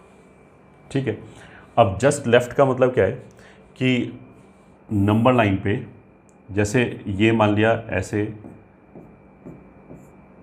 कुछ भी, जैसे ऐसे देखो तुम,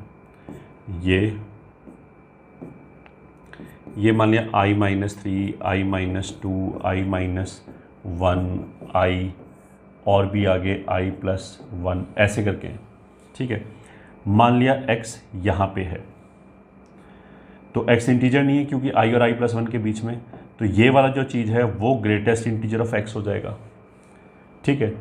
बट x-1 जो है वो तो इससे 1 डिस्टेंस इधर आएगा, तो ये जो डिस्टेंस है इसी को हम फ्रैक्शनल पार्ट बोलते हैं। तो ये डिस्टेंस कभी भी एक से ज़्यादा नहीं हो सकता, ठीक है। मतलब कहीं पे भी x हो, उसका जो इंटीग्रल पार्ट है वो हमें एक डिस्टेंस के अंदर अंदर ही मिल जाएगा। तो x अगर ये है तो ये मान लिया x-1 हो गया, तो इसी के बीच में ये मिल जाएगा, इसलिए लिखा है। कहने का मतलब क्या है कि ये x से छोटा तो है बट x से इतना भी छोटा नहीं कि यहाँ आ जाए, वो 1 डिस्टेंस के अंदर अंदर ही ये मिल जाएगा, ये बताया जा रहा है बस। दूसरा पार्ट क्या है, fractional part of x belongs to 0 से 1। Third, greatest integer of any integer will be integer and fractional part of any integer will be 0। Third property ये हो गया। फिर property 4, greatest integer of greatest integer, दो integer लगाने की जरूरत नहीं है, इसी के बराबर होगा। Fractional part of fractional part, वापस एक ही फ्रैक्शनल पार्ट से काम चल जाएगा। Greatest integer of fractional part, अब तुम ये देखो जो फ्रैक्शनल पार्ट है वो 0 और 1 के बीच में आएगा। x यहाँ कुछ भी रखो, ये जो अंदर नंबर है वो 0 पॉइंट समथिंग आएगा, उसका जो इंटीग्रल पार्ट है वो 0 हो जाएगा ऑफ कोर्स। और fractional part of integral part, अब ये जो अंदर लिखा है बॉक्स x, ये जो बॉक्स x लिखा है, यहाँ तो x कुछ भी रखो, यहाँ से तो एक इंटीजर ही आएगा, और इंटीजर का फ्रैक्शनल पार्ट 0 होता है, तो ये भी हमेशा 0 हो गया, ठीक है। फिर प्रॉपर्टी 5,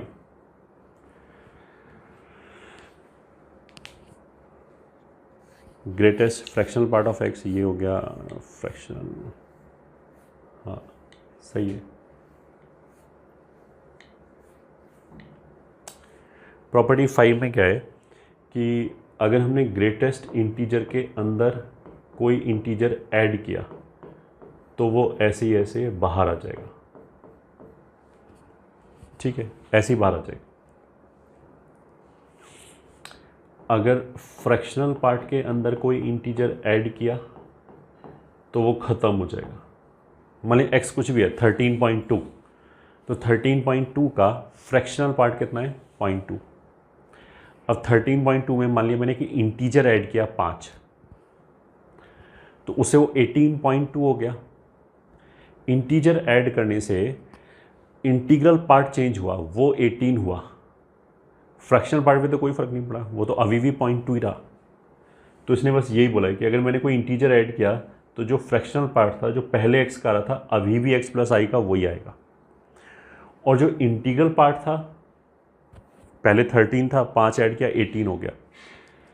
तो मैं मतलब 13.2 में 5 ऐड करके 18 बताऊं, या 13.2 का हम पहले इंटीग्रल पार्ट निकाल लें उसमें फिर 5 ऐड करें, दोनों की बात है।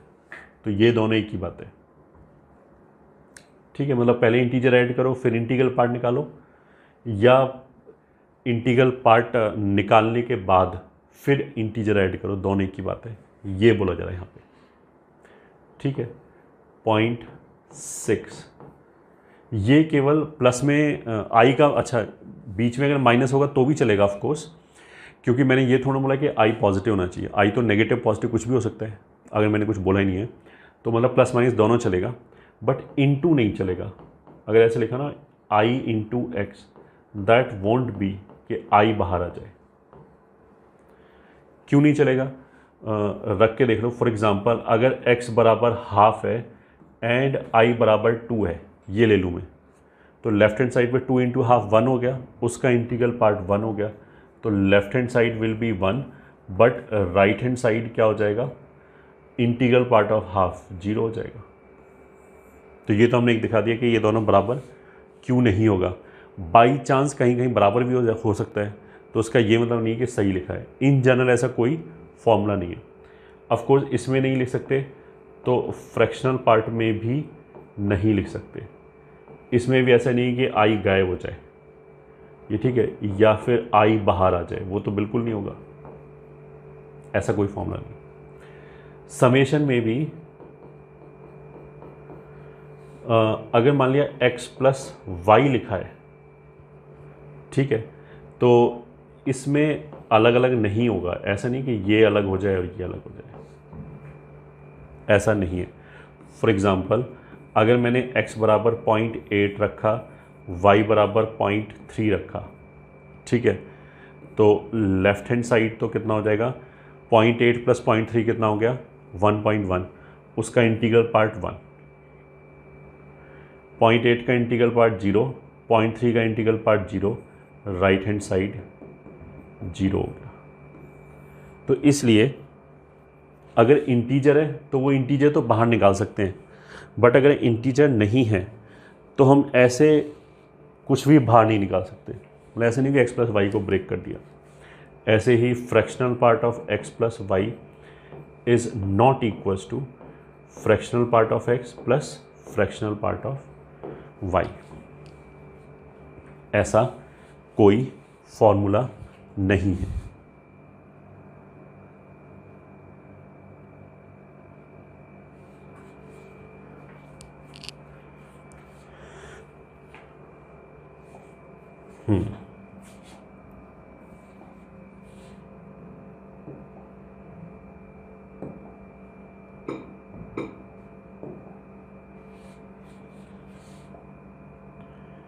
ये था हमारा 7th।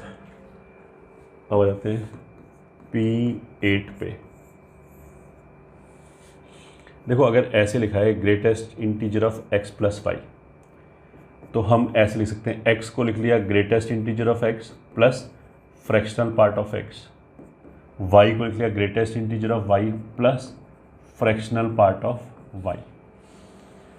अब देखो ये इंटीजर है, ये इंटीजर है, इसको हम बाहर निकाल सकते हैं, greatest integer of x plus greatest integer of y, ये बाहर निकाल दिया, प्लस क्योंकि इंटीजर को बाहर निकाल सकते हैं, अंदर ये आ गया fractional part of x plus fractional part of y। अब फ्रैक्शनल पार्ट ऑफ x का वैल्यू कहाँ से कहाँ तक जा सकता है, 0 से 1, और फ्रैक्शनल पार्ट ऑफ y का वैल्यू कहाँ से कहाँ तक जा सकता है, 0 से 1। तो ये समेशन कहाँ से कहाँ तक जा सकता है, 0 से लेके 2 तक। तो इसकी वैल्यू क्या होगी, 0 और 1, बस यही हो सकता है। इसका मतलब क्या है कि greatest integer of x plus y will be या तो greatest integer of plus x plus greatest integer of y, या फिर greatest integer of x plus greatest integer of y plus 1। ये दो वैल्यू ही हो सकती हैं और कुछ नहीं हो सकता। ये ठीक है। ये कब होगा, if fractional part of x plus fractional part of y belongs to 0 से 1। ये ठीक है। और ये हो जाएगा if fractional part of x plus fractional part of y belongs to 1 से 2। यही दो पॉसिबिलिटी, ठीक है। अब आ जाते हैं प्रॉपर्टी 9 पे। Greatest integer of x plus greatest integer of minus x will be equals to, मान लिया हमने x की वैल्यू, मैं तुम इसको ऐसे देखो, x की वैल्यू मान लिया हमने रखा 13.2, तो दोनों जगह सेम ही वैल्यू रखेंगे, दोनों जगह सेम ही x लिखा है यहाँ पे और यहाँ पे। तो 13.2 का इंटीग्रल पार्ट 13 हो जाएगा, माइनस 13.2 का माइनस 14 हो जाएगा, तो ये -1 है। तो 13.8, 6.8 कुछ भी रख लो, जैसे मान लिया हमने रखा 6.78, प्लस इंटीग्रल पार्ट ऑफ -6.78, तो ये हो जाएगा 6 और ये हो जाएगा -7, तो फिर -1 आ गया।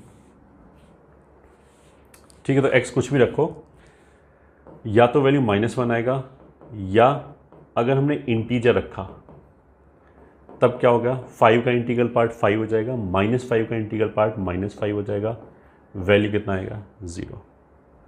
और मान लिया -7 रख लिया, तो माइनस ऑफ -7 विल बिकम +7, तो ये भी कितना हो जाएगा, -7 + 7 0।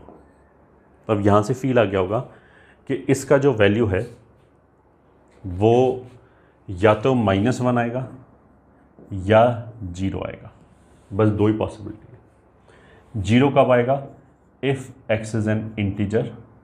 -1 कब आएगा, जब x इंटीजर नहीं है।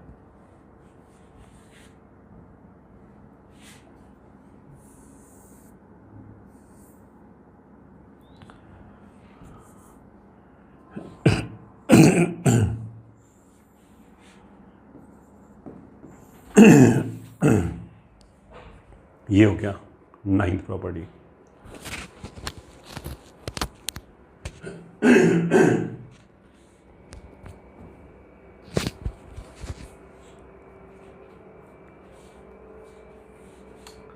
ठीक है, अब इसी से 10th प्रॉपर्टी आ जाएगी।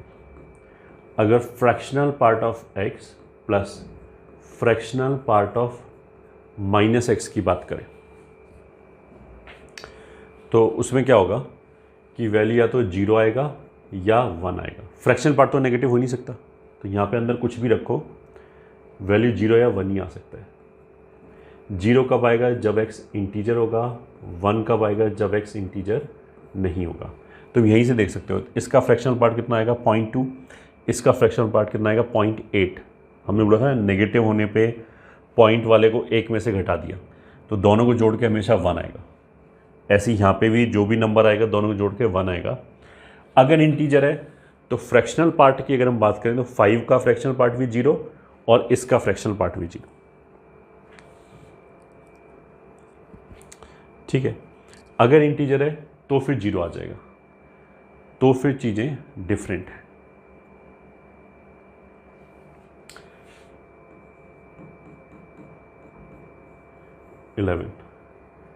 अब देखो, ग्रेटेस्ट इंटीजर ऑफ x बराबर i लिखा है।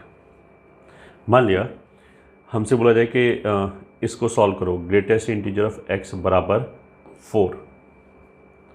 ठीक है, तो अगर मैं x के 4 रखूँ तो ऑफकोर्स सेटिस्फाई हो जाएगा। 4.1 रखें तो भी सेटिस्फाई हो जाएगा, क्योंकि 4.1 का इंटीग्रल पार्ट 4 ही आएगा, तो भी बराबर बराबर आ गया। 4.2, 4.3, 4.99, 4.99999 वो भी सेटिस्फाई करेगा इसको। बट जैसे ही हमने 5 बोला वैसे ये 5 हो जाएगा, उसके आगे ये और बड़ा हो जाएगा। उससे पहले मतलब 4 से पहले 3.9, तो उसका इंटीग्रल पार्ट तो 3 हो जाएगा। तो उसका मतलब क्या है कि इस वाले केस में यहाँ पे x की जगह हम 4 से लेके 5 तक कुछ भी रख सकते हैं। 4 और 5 के बीच में कुछ भी रख सकते हैं, 4 भी रख सकते हैं। तो इसका मतलब क्या होगा, इसका सल्यूशन क्या हो गया, i से लेके i+1। ठीक है, ग्रेटेस्ट इंटीजर ऑफ x, अगर हमने बोला ग्रेटर देन और इक्वल्स टू i, तो फिर इसका सल्यूशन हो जाएगा i से लेके infinity. Greater than equals to i का मतलब क्या है, अगर मैंने बोला ग्रेटर देन इक्वल्स टू 4, तो 4 से हम पहले तो नहीं जा सकते, उसमें तो वैल्यू कम ही आएगा। बट 4 के आगे फिर हम कुछ भी रख सकते हैं, 4, 5, 6, 7 कुछ भी।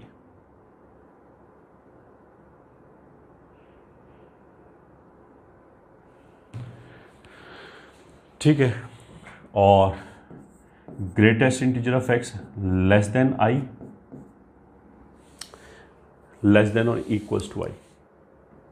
अब ये देखो ध्यान से देखना, अगर लेस देन और इक्वल्स टू i है तो x बिलोंग्स टू -इन्फिनिटी से i+1 आएगा ओपन, क्योंकि ये वाली जो चीज़ है इसने क्या बोला, ग्रेटेस्ट इंटीजर ऑफ x या तो i से छोटा है या i के बराबर है। तो i के बराबर में तो i+1 तक जा रहे थे हम, तो इसलिए यहाँ पे भी i+1 तक जाएंगे ओपन में। ओपन है ये,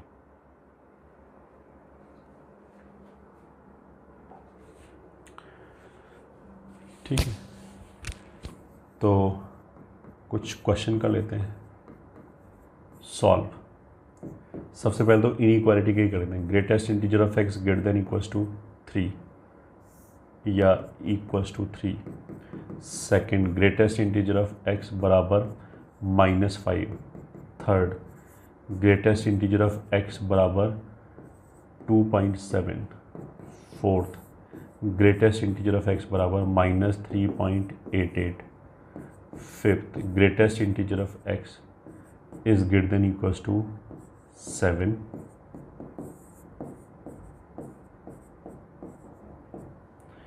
-9, greatest integer of x is greater than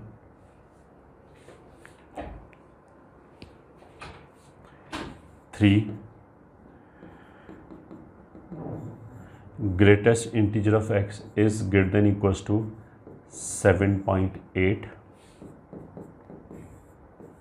Greatest integer of x is less than equals to -5.4. Greatest integer of x is less than -7। मानिए ये क्वेश्चन है। तो सबसे पहले तो x इक्वल्स टू आई का मतलब क्या है, i से लेके i+1, 3 से लेके 4 तक, ये आंसर हो गया। ऐसे ही इसमें इंटीजर लिखा है तो x बिलोंग्स टू i से लेके i+1, 6 नहीं करेंगे, इसमें अगर 1 जोड़ेंगे तो -4 आएगा, तो ये आंसर हो गया। ग्रेटेस्ट इंटीजर ऑफ एक्स में अंदर x कुछ भी रखो, उसका जो बॉक्स होगा वो तो हमेशा इंटीग्रल वैल्यू देगा, तो ये तो हमेशा एक इंटीजर आएगा, तो एक इंटीजर 2.7 के बराबर हो ही नहीं सकता, तो इसका मतलब क्या है, नो सॉल्यूशन। अब ये इसके बराबर नहीं हो सकता तो ऑफ कोर्स इसके बराबर भी नहीं हो सकता, no solution. This will give you greatest integer of x is greater than equals to 7। तो ये तो अभी हमने सोचा था ग्रेटर देन इक्वल्स टू अगर i होगा तो i से infinity, greater than equals to -9, कोई बात नहीं, -9 से इंफिनिटी, वो चाहे पॉजिटिव और नेगेटिव उसका कोई फर्क नहीं पड़ता। Greatest integer of x greater then 3, तो अगर देखो कुछ बच्चे क्या गलती करेंगे, ग्रेटर देन 3 ये लिखने पे वो बोलेंगे देखो यहाँ क्लोज था तो यहाँ क्लोज लगा दिया, और वो इसको ऐसे करेंगे चलो ओपन लगा देते हैं, तो ये बिल्कुल गलत है, ऐसे ओपन नहीं लगा सकते, क्योंकि ऐसे ओपन लगाने का मतलब तो क्या है कि इस इंटरवल के अंदर 3.1 है, अब 3.1 उठा के रखो यहाँ पे, तो 3.1 का इंटीग्रल पार्ट तो कितना होगा 3, तो 3 ग्रेटर देन 3 तो सही नहीं है, तो ऐसे नहीं, हमें थोड़ा बहुत दिमाग भी लगाना पड़ेगा। ये क्या बोला है कि this integer is greater then 3, तो उसका मतलब क्या है कि ये इंटीजर क्या होगा, ग्रेटर देन और इक्वल्स टू 4 होगा। अब ये दोनों एक ही बात बोल रहे हैं, इसने बोला 3 से बड़ा इंटीजर है, इसने बोला कि ये इंटीजर 4 या 4 से बड़ा है, सही बात है, 3 से बड़ा इंटीजर तो 4 ही आएगा, बीच में तो कुछ आएगा नहीं।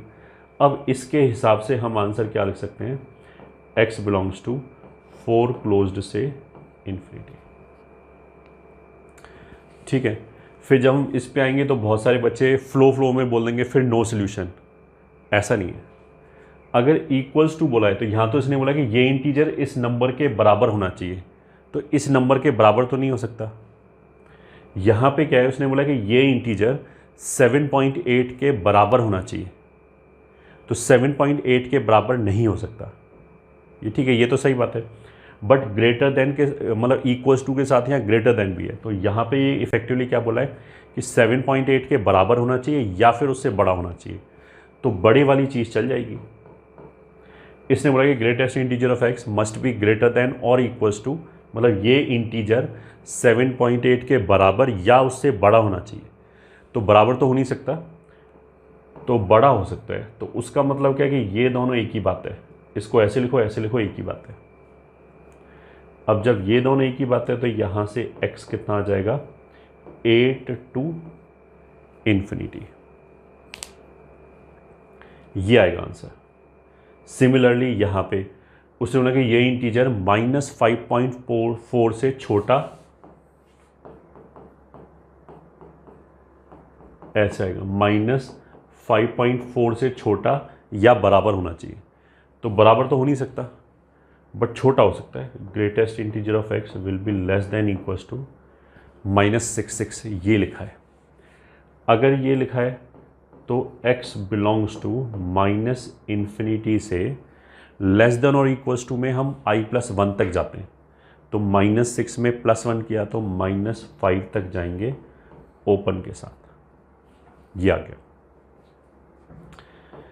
इसने बोला कि ये इंटीजर -7 से छोटा होना चाहिए, तो उसका होना क्या, ये इंटीजर -8 या उससे छोटा होना चाहिए, which will imply x belonging to -∞ से i+1, तो वापस -7।